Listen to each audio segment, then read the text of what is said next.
noite, irmãos. Primeiro dizer que é um prazer estar aqui com os irmãos da Quinta Igreja Presbiteriana. Realmente o convite do seminarista, também presbítero, colega de conselho, Stefano, que me pediu por ter a necessidade de hoje prestar a prova do Enem, né? E, na verdade, presbítero Manuel, os convidados eu não convidei, eles vieram por conta. Mas eu vi aqui a Verônica, o Kaique, o Rafael e a Natália, obrigado por virem. E eu trouxe um que é o Tiago, né? Irmão da Assembleia de Deus, mas que tem participado lá com a gente, já fez a GS, o nosso presbitério, e hoje me acompanha nesta noite, né? Além disso, bom, ela e o Heitor já são da casa aqui também, mas também são de lá, né? E neste privilégio não deixa de ser também uma grande responsabilidade, né? De compartilhar a palavra de Deus, e já tendo feito a oração pelo irmão, peço que o Espírito Santo nos ilumine e nos traga entendimento e que principalmente a mensagem possa ter efeito prático no nosso coração. É muito interessante como a palavra de Deus fala conosco de formas diferentes. Esse é um texto que eu tive a oportunidade de falar na igreja há 1 ano e meio, 2 anos atrás, e ao revisitar o texto eu comecei a perceber outras coisas e como a palavra de Deus é viva e eficaz, ela consegue transformar os corações. Eu resolvi mexer nessa pregação e trazer para compartilhar com os irmãos uma parábola muito conhecida de Jesus Cristo, que está lá em Lucas 15, a parábola do filho pródigo. Nós lemos a partir do verso 11. Então, Lucas 15, versículo 11, eu estarei lendo até o 32, peço que os irmãos acompanhem.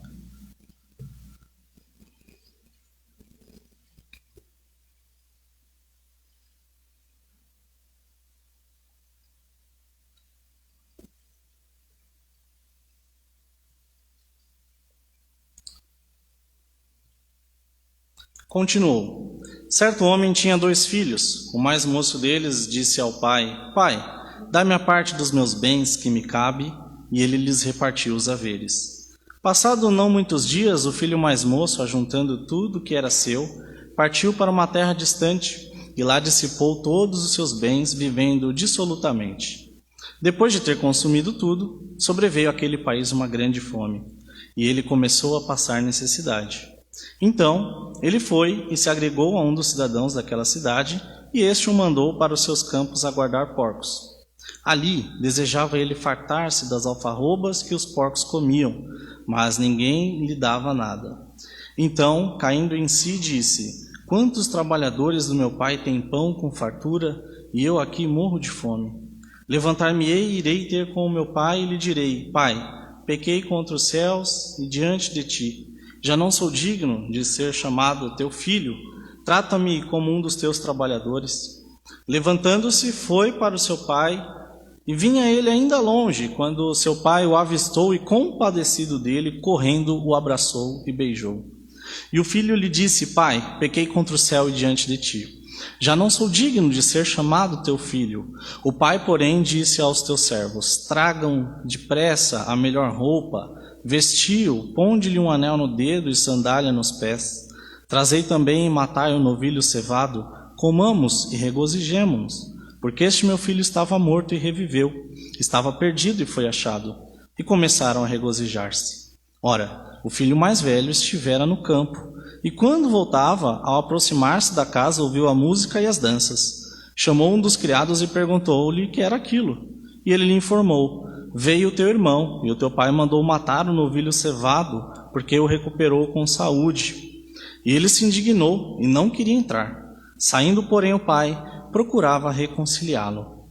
Mas ele respondeu a seu pai: Há tantos anos que te sirvo, sem jamais transgredir uma ordem tua, e nunca me deste um cabrito sequer para alegrar-me com os meus amigos. Vindo, porém, esse teu filho, que desperdiçou os teus bens com meretrizes, tu mandastes matar para ele o novilho cevado. Então lhe respondeu o pai: Meu filho, tu sempre estás comigo, tudo que é meu é teu. Entretanto, era preciso que nos regozijássemos e nos alegrássemos, porque esse teu irmão estava morto e reviveu, estava perdido e foi achado. Como disse, uma das parábolas mais conhecidas na Bíblia, muito estudada, porém existem diversas óticas e lições que nós podemos tirar dela nesta noite. Esse título, a parábola do filho pródigo, sabemos que foi colocado depois, não é um título inspirado, é só uma divisão que foi feita, e se talvez tivesse um nome mais justo para ela, seria a parábola do pai amoroso, porque o que mostra aqui é muito mais a atitude do pai para com o filho. E se você contar até quantas vezes aparece a palavra pai, na nossa tradução é 13 vezes, é mais do que filho. Então, nós poderíamos chamá-la assim, porém nós vamos falar tanto dos filhos quanto do pai e tirarmos um ensinamento.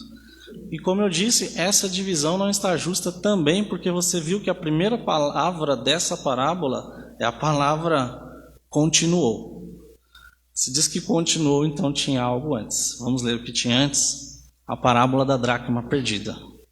Verso 8.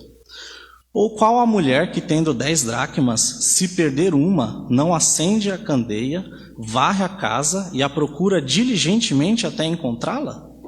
E, tendo achado, reúne as amigas e vizinhas, dizendo: alegrai-vos comigo, porque achei a dracma que eu tinha perdido. E eu vos afirmo que, de igual modo, há júbilo diante dos anjos de Deus por um pecador que se arrepende. Essa era uma parte anterior à parábola. Porém, a primeira palavra dessa parábola também diz ou. E se diz ou, tinha algo antes. Não tem como ter ou isso ou aquilo sem dar a outra opção. Leiamos então a parábola anterior. Porém, eu já queria adiantar que ela também começa com um então. Então, se tem um então, tinha algo antes, que é o cenário que acontecia. A partir do verso 1, irmãos.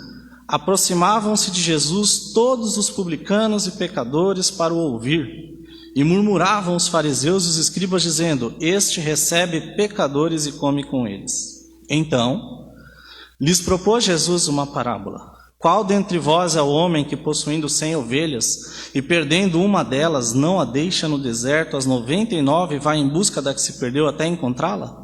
Achando-a, põe-na sobre os ombros, cheio de júbilo, e indo para casa, reúne os amigos e os vizinhos, dizendo: alegrai-vos comigo, porque já achei a minha ovelha perdida. Digo-vos assim que haverá maior júbilo no céu por um pecador que se arrepende do que por 99 justos que não necessitam de arrependimento. Vejam que todas essas parábolas elas falam de formas diferentes a mesma coisa. E Jesus aqui estava ensinando, né? O cenário que nós temos aqui é fariseus revoltados com Jesus Cristo porque ele estava comendo e ensinando aos publicanos, né? As pessoas que seriam deixadas de lado diante daquela sociedade judia daquele momento, né? E aqui nós podemos, os historiadores supõem que provavelmente Jesus estava à casa comendo com eles e ensinando, que era uma forma da cultura, e os fariseus provavelmente olhando pela janela e reclamando, né? Então vem Jesus Cristo e fala assim: olha, já que vocês estão reclamando, eu vou contar 3 historinhas para vocês. E conta a história primeiro da ovelha, depois a da dracma e depois a história do filho pródigo, né? É importante nós lembrarmos que esses rabinos, né, esses fariseus, eles não se relacionavam de maneira nenhuma com essas pessoas, então eles achavam aquilo um absurdo da parte de Jesus Cristo. Nós vamos interpretar rapidamente algumas características dessas palavras para nos concentrarmos no personagem da parábola que queremos tratar.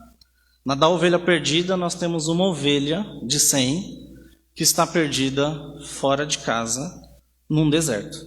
Ela provavelmente saiu do curral, se perdeu.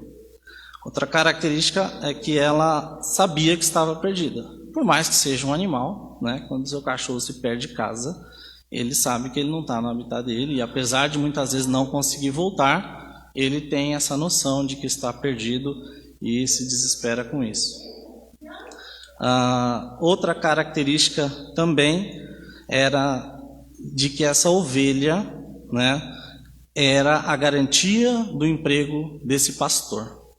Então você fala assim: nossa, mas ele se arriscou muito, né? Deixou 99 lá e foi buscar uma, mas ele era contratado para cuidar das 100.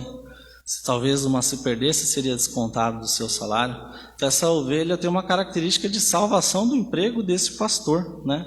E quando ela é achada, o que ele faz? Uma festa, né? Jubila por isso. E aí passamos para a dracma perdida. A dracma, para os que não sabem, é uma moeda da época que era como se custasse um dia de trabalho, né? Então, uma moeda até que valiosa, vamos colocar aí hoje 100, 150, 200 reais, uma moeda de valor interessante, mas fala que essa mulher tinha outras moedas, né? E ela perdeu uma e resolveu limpar a casa inteira para procurar essa uma moeda. Bom, as características dessa parábola. Também temos um objeto perdido aqui, no caso, uma moeda que tinha o seu valor. Só que esse valor de uma moeda, apesar de ser, no caso, 10% do que se tinha, era maior porque isso era o dote dessa moça, né? Naquela época era guardado um valor para que quando casada, se tivesse alguma necessidade, perdesse o marido, isso era como se fosse uma aposentadoria, uma coisa que ia dar um respiro. Então, de uma certa forma, essa uma moeda faria falta numa necessidade, também era importante, era uma segurança, era a salvação dessa moça. Outra coisa é que essa moeda estava perdida também como a ovelha, mas não fora de casa, e sim dentro de casa.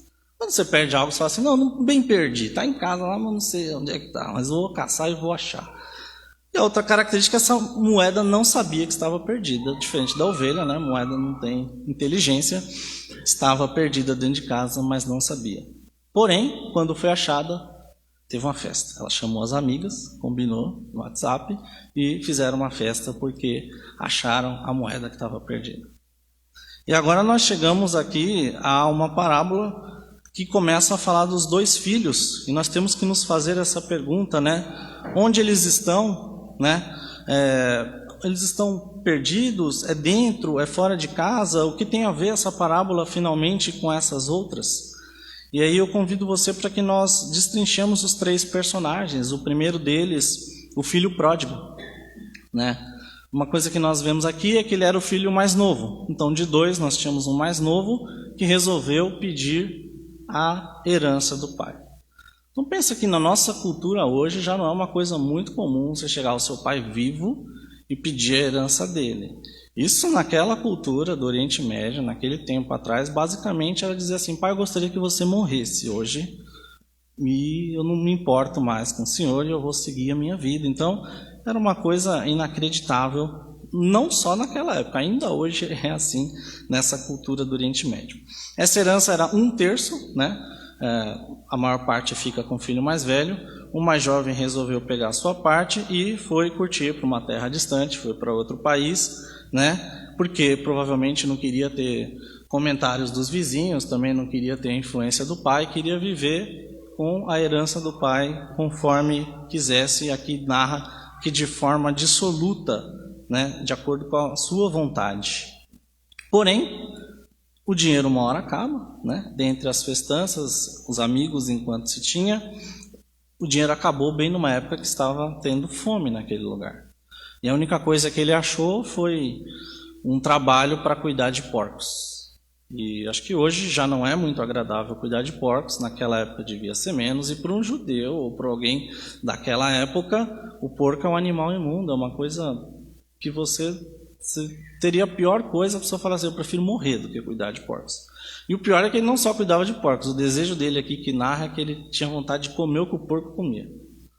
Então chega a um ponto de que realmente nós vemos a pessoa no mais fundo do poço, ele chegou, e o versículo 17, você acompanha aí, que vai falar que então ele caiu em si.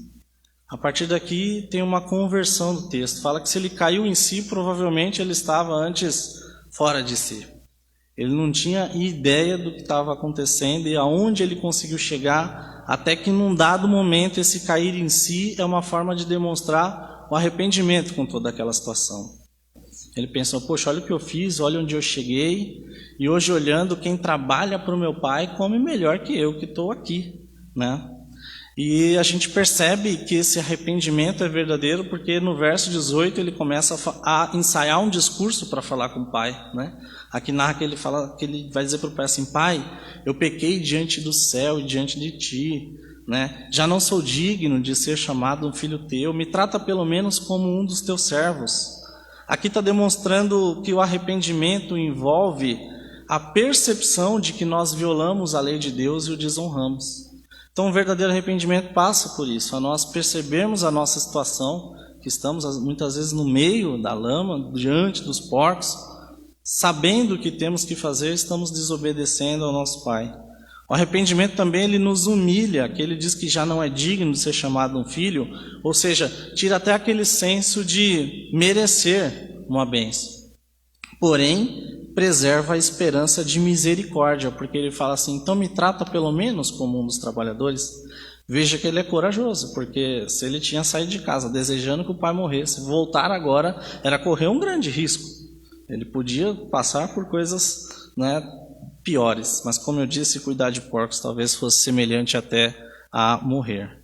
E aí vamos olhar para o verso 20, que ele volta de encontro ao seu pai, pronto para receber a sua graça, sem tentar justificar os seus erros ou provar que merecia algum perdão. E o que é muito interessante, se você ler o verso atentamente, verso 20, vai dizer assim, que ele levantou e foi ver o pai, e o pai o via ainda longe, ele vinha ainda longe quando o pai o viu, e compadecido o pai correu, o abraçou e o beijou. Então esse pai já esperava essa volta do filho, ele vai ao encontro do filho e faz esses atos do abraço e do beijo que demonstram perdão. Isso, percebam que esse abraço e esse beijo é antes dele se justificar. O pai já está o perdoando porque já conhece a intenção. Voltou, já sei, né? E nós temos aqui ainda mais, né, dentro do ato do pai, que você veja que aquele discurso que ele ensaiou, ele começou a falar, pai, pequei contra o céu diante de ti, já não sou digno de ser chamado teu filho. Ainda faltou a parte, né, dele falar, me trata pelo menos como um trabalhador. Ele é interrompido. O pai, porém, disse aos servos, olha, traga depressa a melhor roupa, vamos vesti-lo, coloca um anel no seu dedo, a sandália nos seus pés. Não deu nem tempo dele fazer a proposta. O pai dele o começa a tratar com honraria, demonstrando que o perdão já havia sido concedido e mais do que isso. Essa honra é muito grande. Quando diz a melhor roupa, né, a roupa do domingo, a roupa de festa, a roupa que você só usa no Natal, o pai já mandou trazer naquele momento. Ele chegando, eu imagino que ele não deva ter tomado um banho, vindo dos porcos, o pai falou, já vamos tratar, vamos colocar uma roupa. Isso era sinal de honraria. Outro sinal, um anel. Você dá um anel, naquela época é um sinal de autoridade. Só os grandes governadores ou pessoas que mereciam por conta de uma batalha recebiam um anel. As sandálias, para indicar que não era escravo. Quem tinha sandália não era escravo, um trabalhador andava descalço. Então, rapidamente, nós vemos esse ato de misericórdia do pai. E além disso, o pai mandou fazer um churrascão. Você vê que ele fala, pega um novilho cevado, não era qualquer um, era o melhor, aquele que a gente estava aguardando por ano novo, mas nós vamos fazer agora. Traga a música, traz a galera, chama todo mundo, porque, né, esse meu filho aqui estava perdido e voltou, né, estava morto, reviveu, e houve um grande regozijo, assim como há no céu quando um pecador se arrepende. Nós vemos já uma primeira característica muito parecida com as outras, que é essa festa, quando de fato o que estava perdido se achou. Antes de tratar as outras características, eu queria falar de um outro personagem, o filho mais velho. Olhem comigo do verso 25 ao 27. Ora, o filho mais velho que estivera no campo, e quando voltava, se aproximando da casa, ouviu músicas, danças, chamou os criados e perguntou o que era aquilo.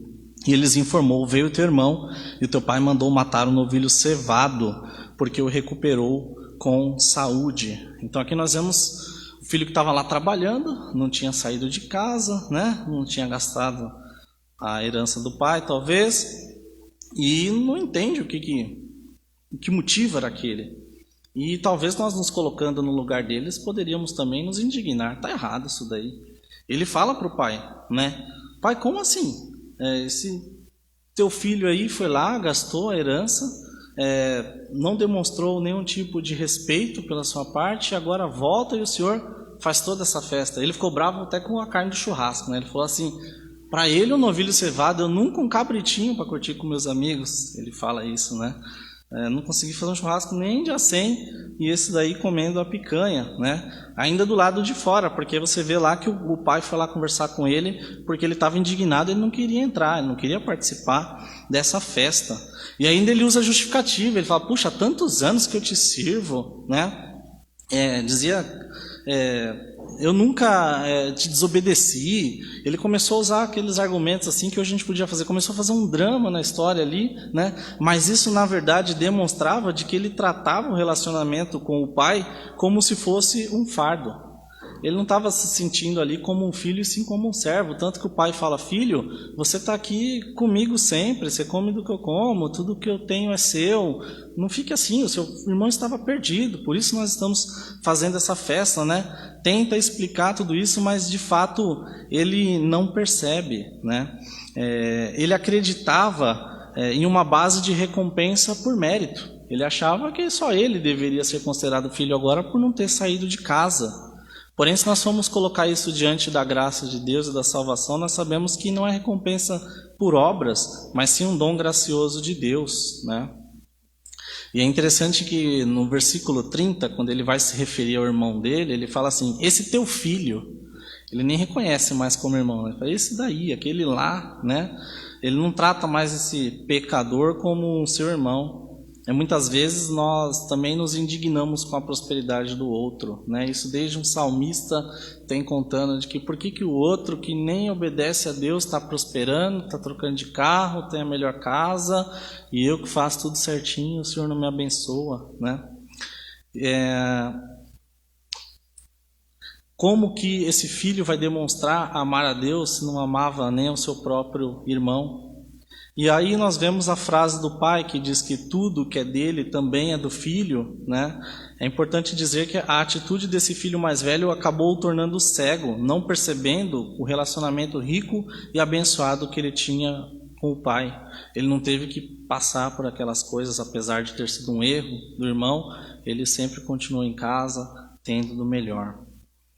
E quando o pai responde a ele no verso 32, ele fala assim, esse teu irmão, o pai devolve, né? Fala assim, não é esse meu filho, é esse teu irmão. Lembrando aqui que, na verdade, esse pai havia sido ofendido pelos dois filhos. Nós vamos começar a desvendar isso, porque a primeira coisa, se você verificar comigo, vai dizer no verso 12, na parte B, que o pai, e ele lhes repartiu os haveres.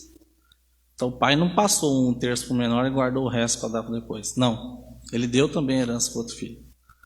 E esse filho mais velho sabia de que o que significava repartir uma herança. E ele, como mais velho, tinha no mínimo uma obrigação de ter repreendido o irmão mais novo ao pedir essa herança. E ele não repreendeu, ele pegou a parte dele. Aqui não é narrado o que ele fez com a parte dele, mas ele de alguma forma também indiretamente estava tratando o pai já como morto, e continuava tendo as regalias dentro de casa. Então você veja que aqui nós temos o caso de um outro filho que também está perdido. E aí nós começamos a fazer as relações desses filhos com as parábolas. Nós vemos que ambos se rebelaram contra o pai. A diferença era de que o mais moço estava perdido fora de casa, assim como a ovelha. E assim como a ovelha, esse mais moço sabia que estava perdido. Porque a hora que chegou no fundo do poço, ele percebeu que ele tinha que voltar para casa. Já o mais velho também estava perdido por ter recebido herança, porém estava perdido dentro de casa, mas sem reconhecer, sem saber. Assim como a moeda, que estava lá embaixo da cama, provavelmente, mas não tinha nenhuma consciência de que estava perdido. Então nós temos aqui, no caso, traduzindo a nossa realidade, dois pecadores. O pecador que está perdido dentro da igreja e o pecador que está perdido fora da igreja. E que nós vemos que o desfecho depende de ambos voltarem ao seu Pai. Jesus vai encerrar essa narrativa justamente na cena onde o filho mais velho está à porta do pai e se recusa a entrar e se alegrar pelo retorno do irmão. Você percebeu que esse texto termina meio como uma novela mexicana, assim, no ápice? Acaba e você não sabe o que aconteceu. O pai fala, não filho, vamos lá, está tendo essa festa aí e tal. E a gente não fica sabendo se ele entrou, se ele não entrou, se ele pegou a herança dele e foi embora. O que será que aconteceu? Mas é interessante porque lembra que Jesus está contando isso para os fariseus à porta da casa? E você se lembra que os fariseus estavam reclamando que Jesus estava comendo com os publicanos dentro da casa? Então Jesus claramente aqui está demonstrando para o fariseu, assim como esse filho estava resmungando que o pai estava contente pelo filho que tinha se perdido, vocês aqui estão resmungando porque eu estou tratando com pecadores, né? Então é uma forma muito inteligente que demonstra o quão Cristo era mestre para com as palavras e para chegar no seu objetivo, atingir o seu ouvinte, que aqui no caso eram os fariseus. Porém, nós temos que fazer uma aplicação prática para as nossas vidas, né? Nós sabemos que essa parábola e essa palavra, né, viva, ela serve para várias situações e eu queria que nós pudéssemos aplicar a minha realidade, a sua realidade. Sem conhecer nenhum dos irmãos aqui, mas sabendo que essa palavra veio também de encontro ao meu coração, eu queria aplicar com vocês, sabendo que através dessa exposição nós identificamos facilmente as ovelhas perdidas. São aquelas pessoas que estão lá fora, vivendo de acordo com o curso deste mundo. Nós sabemos que eles necessitam de Deus e sabemos também que Deus é poderoso para resgatar todos os seus perdidos que estão fora de casa, da igreja. Se você nessa noite se considera na mesma situação da ovelha, que no caso dessa parábola era o filho pródigo, que tem vivido uma vida baseada neste mundo e que hoje você reconhece o seu pecado, saiba que o Pai quer te receber de braços abertos. Correr ao teu encontro, te abraçar, te beijar, colocar roupas limpas, sandália nos pés, um anel nos dedos, perdoar os seus pecados e te chamar de filho. Mas e você que talvez esteja dentro da igreja se considerando, eu não sou esse, eu sou um crente. Será que nós não podemos compará-lo ao filho mais velho, que se encontra perdido ainda dentro de casa? Será que a rotina religiosa não tem te cegado ao ponto de você não se sentir como um perdido? Você pode estar vivendo dentro da casa do Pai, muitas vezes, sem usufruir das bênçãos de um filho verdadeiro. Você pode estar considerando servir a Deus como um fardo pesado, cheio de obrigações, assim como esse filho se sentia um servo do Pai, que merecia ser recompensado por tudo que ele fazia. Não percebia que a bênção esteve ao redor dele todo o tempo.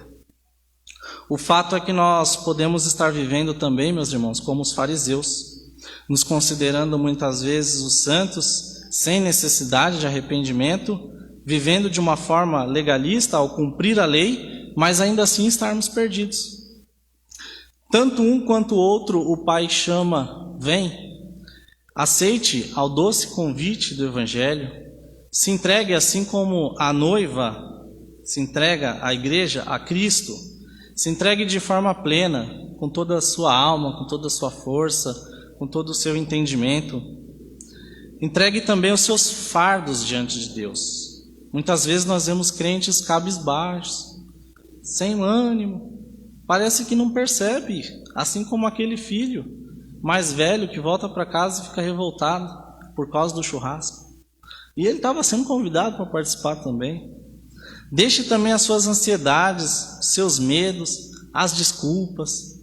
A gente é muito bom, às vezes, de encontrar dificuldades para não fazer o que tem que ser feito, para não fazer o que nós fomos chamados para fazer.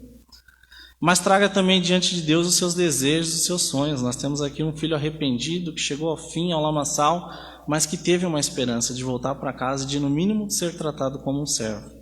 Mas pela misericórdia nós vimos que ele foi tratado como um filho.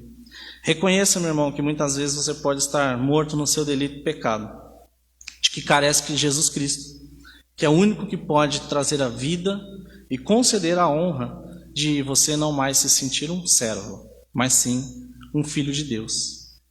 E que nessa noite haja de fato festa no céu, pelo verdadeiro arrependimento dos perdidos fora, dos perdidos dentro, e que nós possamos assim sermos filhos verdadeiros de Deus, usufruindo das suas bênçãos até que Jesus volte. Amém. Oremos. Pai, a sua palavra nos mostra que nós não somos dignos de ser chamados filhos teus. Porque assim como os filhos, o mais velho e o mais moço, estavam agindo de forma errada, porém ambos receberam da benevolência do seu pai, sendo tratados de forma honrosa, apesar da forma com que tinham vivido. E assim é conosco, ó Pai. Nós não merecemos, porque nós falhamos diante de Ti, nós pecamos por pensamentos, palavras e ações. Muitas vezes temos envergonhado ao Senhor, vivido como fariseus, com uma capa bonita por fora, mas tudo por dentro podre. Nós pedimos perdão, ó Pai, que possa haver arrependimento aqui, que nós possamos nos voltar a Jesus Cristo, que nos salvou. O Senhor que, assim como o Pai correu de encontro ao Filho, desceu dos céus e enviou o seu Filho para que morresse em nosso favor. E nos colocou uma nova vestimenta, sandálias nos pés, anel nos dedos, e hoje nós somos reconhecidos como filhos teus, e já não mais servos. Nós possamos aprender a usufruir das bênçãos, ó Pai, do Reino Celeste. E mais do que isso, assumirmos a responsabilidade, ó Pai, de propagarmos a Tua palavra, de vivermos o Teu reino, aonde quer que o Senhor nos colocar. E que não vivamos, ó Pai, perdidos, dentro ou fora, sem saber ou sabendo, mas que sim possamos, ó Pai, participar do júbilo que será no céu, quando de fato, ó Pai, chegarmos à glória e nos encontrarmos com os salvos, os santos do Senhor de Israel. Nós almejamos isso em nome de Cristo. Amém. Vamos agradecer a Deus pela salvação através do hino 55, alegria e gratidão.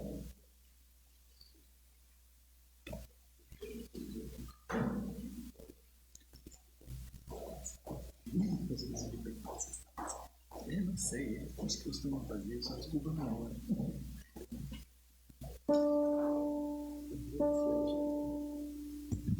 Convido a igreja a se colocar em pé.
Número 6, capítulo 6, versículos 22 a 27.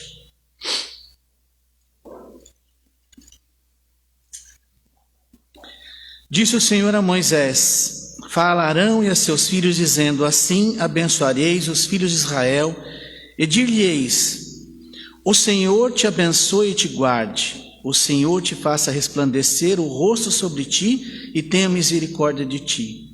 O Senhor sobre ti levante o rosto e te dê paz. Assim porão o meu nome sobre os filhos de Israel, e eu os abençoarei.